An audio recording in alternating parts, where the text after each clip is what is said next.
So hello dear student, কেমন আছো? I hope প্রত্যেকে ভীষণ ভালো আছো। স্ক্রিনের ওপর কোন পরিমাপের ধারণা ত্রিকোণমিতি চ্যাপ্টারে একটা অঙ্ক দেখা যাচ্ছে, তাই না? এই প্রশ্নটা প্রথমে আমরা মন দিয়ে পড়বো, বুঝবো, তারপর অঙ্কটা করবো। ওকে, কি বলেছে দেখো।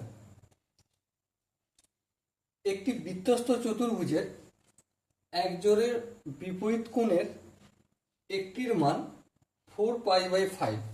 ওকে, অপর কোণটির মান বৃত্তীয় পদ্ধতিতে প্রকাশ করো।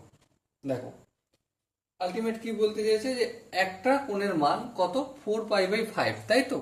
হ্যাঁ, তাহলে 4π/5 এটাকে যদি আমি ষষ্ঠিক পদ্ধতিতে করি তাহলে কি হবে, 4 ইন্টু 180 ডিগ্রি/5।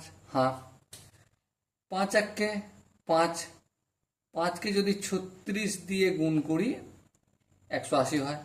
আর 36 দিয়ে কি, না না না, 36 দিয়ে 5 6 30 শূন্য, হাতে থাকে 3, 3 5 15। হ্যাঁ, ঠিক আছে।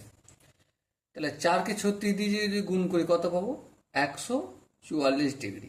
সো একটি কোণের মান কত পেলাম, 144 ডিগ্রি। এবার প্রশ্নটাই ভালো করে পড়ে দেখো। একজোড়া বিপরীত কোণের মান, এই হচ্ছে বৃত্ত আমার, ঠিক আছে? বৃত্তের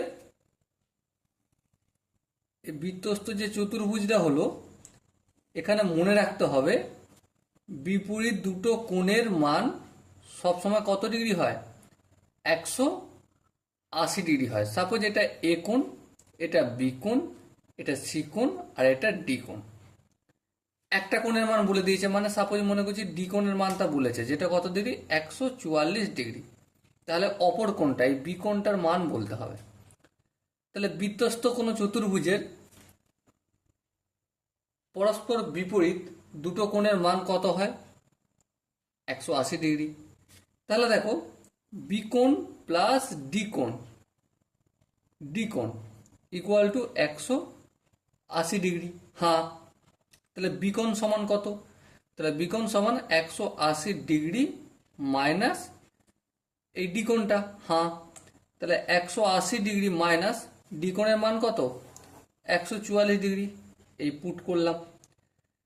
180 থেকে 144 যদি বিয়োগ করি কত পাবো, দেখো 36 পাবো, তাই না? 4 × 10, 6 দিতে, 4কে 5, 5 × 8, 3 দিতে 36 ডিগ্রি।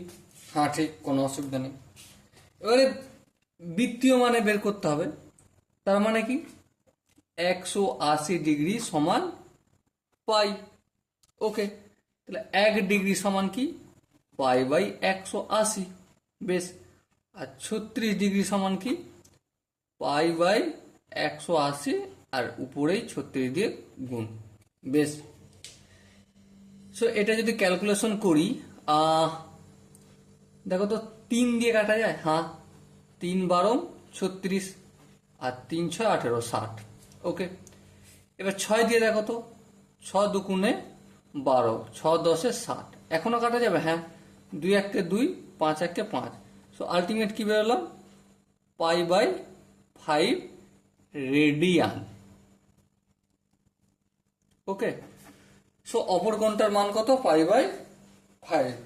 ওকে, তো এখানে দেখো যে 4টা অপশন আছে, তার মধ্যে প্রথম অপশনটাই সঠিক আনসার। আই হোপ এই অঙ্কের প্রতিটা স্টেপ বোঝা গেছে। যদি কোনো জায়গায় কোনো স্টেপ বুঝতে অসুবিধা হয়, কনফিউশন থাকতেই পারে, তার জন্য কি করতে হবে, কমেন্ট বক্সে জানাতে হবে। ওকে, সো দেখা হচ্ছে পরবর্তী সেশনে। ততক্ষণ পর্যন্ত ভালো থেকো, সুস্থ থেকো এবং জয় হিন্দ।